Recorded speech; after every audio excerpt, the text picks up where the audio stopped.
Sepertinya kamu yang menonton video ini adalah orang yang lagi kesalip nih. Entah kesalip dalam hal rezeki sama orang lain, atau maaf ya, kesalip dalam hubungan asmara. Dia katanya mau nikah sama kamu, tapi kok dia malah nikah ya sama orang lain? Aduh, rasanya nggak enak banget ya. Halo semuanya, ada saya kembali Aryan Surya, sahabat baik kamu dari Pagar Kehidupan. Ya, setiap orang dalam hidup ini pernah mengalami sebuah peristiwa sama persis seperti judul video ini. Yaitu kamu sebagai sahabat saya lagi sedih sepertinya nih. Iya, sedih karena kok saya bisa-bisanya kesalip sama orang lain dalam hal yang benar-benar sudah saya bayangkan keindahannya. Sebentar deh, saya tebak. Kamu udah ngerasain betapa indahnya kan? Hal itu dikit lagi bakal kejadian. Tinggal selangkah lagi atau 2 langkah lagi itu hal akan terjadi. Tapi ternyata kok bisa-bisanya kamu kesalip ya sama orang lain sehingga harapan tinggal harapan. Hati hancur lebur, harapanmu sudah jauh. Saya tahu itu menyedihkan, tapi ayo deh. Ada saya sahabat kamu di sini, yuk kita akan pecahkan masalah ini bareng-bareng. Saya akan kasih tahu kepada kamu kenapa sih hal ini bisa terjadi dan bagaimana solusi terbaik bagi kamu nih sebagai sahabat saya untuk menghadapi ini semua. Ini menarik. Oke, jadi gini. Langsung aja ke pertanyaan pertama. Mas, kenapa saya bisa kesalip dalam hidup ini? Contoh, kenapa rezeki saya bisa diambil orang? Kenapa sesuatu hal yang harusnya menjadi rezeki saya itu kok bisa jatuh ke tangan orang lain? Salah saya di mana? Apakah Tuhan sebegitu bencinya sama saya? Aduh, gini ya, kalau selama ini diri kamu mengatakan bahwa seolah-olah yang menciptakan kamu itu benci kepada kamu, nomor 1, video ini tidak akan pernah kamu tonton. Iya. Kalau dia benar-benar membenci dirimu sama seperti dugaanmu selama ini, video ini tidak akan hadir di telingamu atau di depan matamu. Nggak akan ketemu. Karena semua terjadi dengan seizinnya. Kasih sayangnya membawa kamu ke video ini. Titik. Jadi nomor 1, stop menyalahkan yang menciptakan kamu. Dia tidak salah apa-apa, dirimulah yang lebay. Yang kedua, saya akan menjelaskan kepada kamu kenapa kamu bisa kesalip. Gini, biasanya orang kesalip itu masalahnya cuma 2 sebabnya. Tolong dengarkan baik-baik. Yang pertama, dia tidak memanfaatkan kesempatan yang Tuhan berikan dengan sebaik-baiknya. Ingat, setiap orang punya beberapa kali kesempatan. Tidak cuma sekali, tidak cuma 2 kali, tapi berkali-kali. Celakanya, nggak semua orang mau memanfaatkan kesempatan yang Tuhan kasih. Iya kan? Coba sekarang lihat diri kamu sendiri. Saya nggak suruh kamu melihat si A, si B, lihat dirimu sendiri. Ayo, lihat dirimu sendiri. Ada banyak kesempatan nggak yang hadir dalam hidup kamu selama ini? Banyak ya? Sekarang pertanyaan berikutnya, apakah dari setiap kesempatan yang ada, itu kamu sudah maksimal belum atau terlalu banyak alasan untuk menggunakan kesempatan tersebut? Misalnya, banyak nih kesempatan kamu untuk mendapatkan uang secara halal. Tapi, kamu banyak pertimbangan. Saya nggak ada pengalaman, mas. Saya cuma lulusan SMP, mas. Saya tuh cuma anak seorang beginilah, seorang begitulah. Terus aja, alasan itu nggak habis-habis. Sampai akhirnya, kesempatan itu hilang. Sama kalau urusan asmara.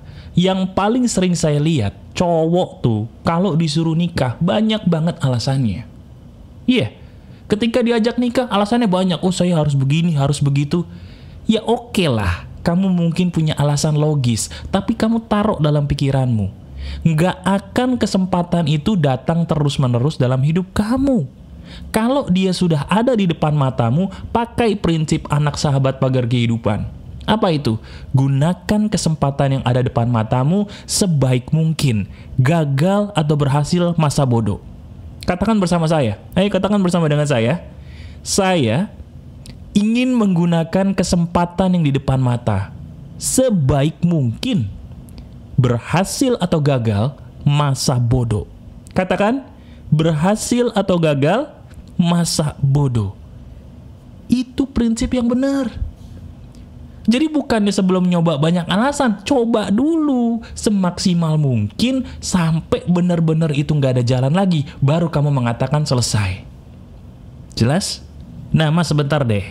Saya setuju, cuman kan gini mas, kita kan butuh pertimbangan logis juga dong. Contoh nih ya, misalnya kalau soal pernikahan dulu deh. Nikah itu kan pakai duit mas. Kita membangun rumah tangga itu bukan pakai daun, pakai duit mas. Iya kan? Wajar dong kalau saya yang masih kuliah ini butuh waktu untuk bekerja sampai saya mapan untuk nikah. Betul nggak mas? Iya kan? Jawaban saya, mau sampai kapan? Ya sampai saya mapan. Dengarkan baik-baik. Saya selalu bilang, setiap keputusan yang kamu miliki harus siap terima resikonya. Nih, dengerin baik-baik ya. Ini tolong dimasukin ke kepala. Tolong dimasukin ke kepala dan ini penting banget. Setiap keputusan yang kamu ambil, apapun alasannya, siap-siaplah terima resikonya. Suka atau tidak suka. Contoh, tadi kamu berkata, mas, saya pokoknya harus mapan dulu baru nikah. Ini contohnya masalah asmara dulu ya. Saya pengen mapan dulu baru nikah. Oke, tapi jangan sampai kamu menyesal kalau sebelum mapan dia lari sama orang lain. Jangan nyesel. Loh kenapa mas? Itu resiko. Jangan kita maunya A, tapi nggak mau terima resikonya. Itu namanya bukan orang dewasa. Yang membedakan orang dewasa dan anak kecil adalah anak kecil maunya banyak tapi nggak mau terima resiko. Orang dewasa, dia maunya banyak dan dia menerima resikonya. Itu namanya dewasa. Pertanyaannya, apakah kamu dewasa? Nah, sekarang yang berikutnya adalah masalah rezeki contohnya. Mas, saya ini ada kesempatan menjadi seorang, misalnya pekerja di perusahaan X. Atau saya ada kesempatan menjadi seorang pebisnis. Tapi pengalaman saya dikit mas, saya takut. Takut inilah, takut itulah. Jawaban saya sama. Kamu boleh punya 1001 alasan untuk menolak kesempatan yang ada depan matamu. Itu hak kamu. Tapi, saya cuma bilang, siap-siap terima resikonya. Katakan bersama saya, siap-siap terima resikonya. Kalau kamu sudah diberi kesempatan, keputusan apapun yang kamu ambil itu ada risikonya. Termasuk keputusan untuk tidak ngapa-ngapain, itu pun ada risikonya. Benar nggak?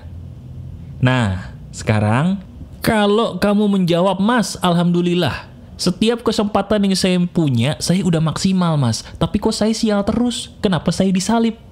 Jawabannya kalau untuk itu adalah begini. Jika kamu sudah maksimal memanfaatkan setiap kesempatan yang hadir depan matamu, udah maksimal nih, tapi tetap kesalip sama orang, baik itu rezeki ataupun jodoh, jawaban saya adalah itu takdirmu.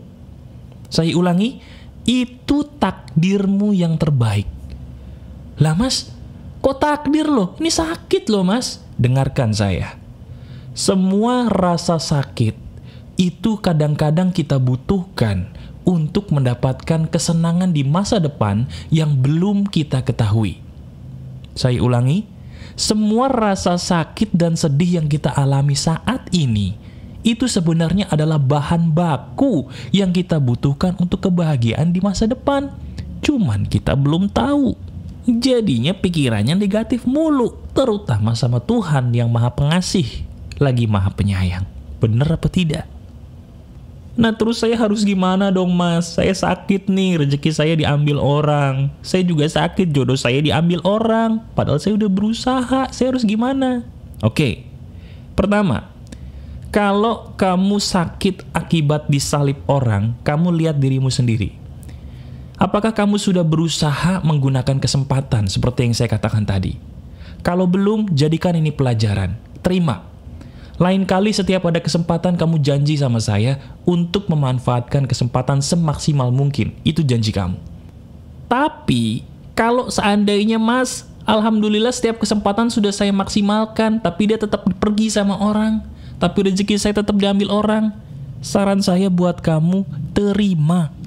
Cara untuk menghindari kamu dari depresi ketika menerima hal yang buruk adalah gunakan sesuatu hal yang bernama pengalaman hidupmu sendiri.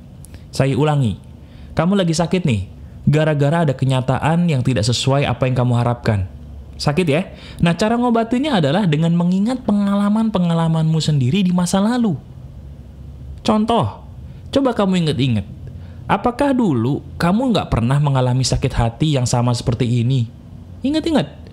Tapi coba deh, Benar nggak sih tebakan saya bahwa dari setiap sakit hati yang kamu punya di masa lalu, itu kamu butuh kan? Coba, sekarang kamu naik motor nih, atau naik mobil. Emang langsung bisa? Apakah kamu dulu belajar mobil, belajar motor nggak pusing? Pusing kan? Tapi kok bisa akhirnya?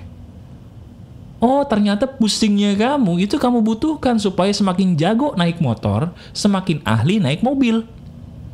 Sama seperti mantan-mantanmu dulu, mantan teman, mantan kekasih. Bukankah mereka itu pedih kelakuannya membuat kamu menangis, betul nggak? Tapi kok akhirnya bisa ya, itu semua membuat kamu jadi lebih dewasa? Tapi kok bisa ya, semua itu akhirnya membuat kamu menjadi orang yang levelnya tuh naik? Kalau kamu suka dengan pagar kehidupan, level kamu tuh beda loh dari orang-orang di sekitar kamu. Di saat orang-orang, maaf ya, sukanya dengan hal-hal yang menurut kamu aneh, ngeprank, nyakitin orang, nipu orang gitu ya. Kamu suka dengan pagar kehidupan, level kamu beda. Kenapa levelmu beda? Karena dirimu di masa lalu penuh dengan kepahitan. Betul nggak? Coba, apakah benar di masa lalu hidupmu penuh dengan kepahitan? Jawab.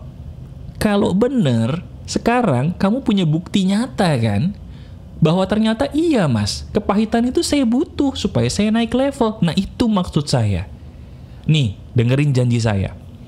Kalau kamu sudah memaksimalkan setiap kesempatan yang Tuhan kasih, tapi hasilnya tidak sesuai dengan apa yang kamu harapkan, kamu sudah naik level. Saya ulangi, kamu sudah naik level. Artinya, dikit lagi, sedikit lagi, kamu akan menjumpai sesuatu hal yang lebih indah dari apa yang kamu bayangkan. Baik itu rezekimu ataupun jodohmu. Masalahnya, kamu masih mau terus maju nggak? Saya tanya nih, masih mau terus maju nggak? Kalau kamu mau berhenti sekarang, ya udah hidup kamu berakhir. Nggak akan ada tuh kebahagiaan yang kamu bayangkan, nggak akan ada. Tapi kalau kamu terus maju, mencoba lagi, jadikan masa lalu sebagai pelajaran, kamu akan menjumpai kebahagiaan yang belum pernah kamu bayangkan selama ini. Tahu dari mana? Karena saya pun pernah di posisimu. Saya juga pernah di posisi kamu mengalami kepahitan yang pedih, sama. Tapi masalahnya, saya tidak berhenti di situ. Saya terus maju. Akhirnya, saya bisa di titik ini. Bisa menasihati kamu sebagai sahabat yang alhamdulillah menolong kamu selama ini, bukan? Jadi ayo, jangan berhenti di sini, maju lagi. Ini semua kamu butuhkan. Ini semua kamu butuhkan untuk hidupmu sendiri yang baik di masa depan. Ayo maju lagi. Maju lagi, coba lagi. Jadikan kemarin tuh yang sakit sebagai pelajaran. Jadikan setiap sesuatu hal yang pedih sebagai pengalaman yang akan membuatmu bijaksana di masa depan. Ingat janji saya, sedikit lagi kamu akan ketemu dengan yang kamu cari. Asal kamu terus maju. Kamu janji untuk maju terus? Janji nggak? Jawab. Janji. Kalau begitu, maju terus ya. Saya akan terus ada di samping kamu. Masih ada saya Aryan Surya, sahabat baik kamu selalu dari Pagar Kehidupan. Tetap keep spirit, keep sharing, and keep loving. Bye-bye.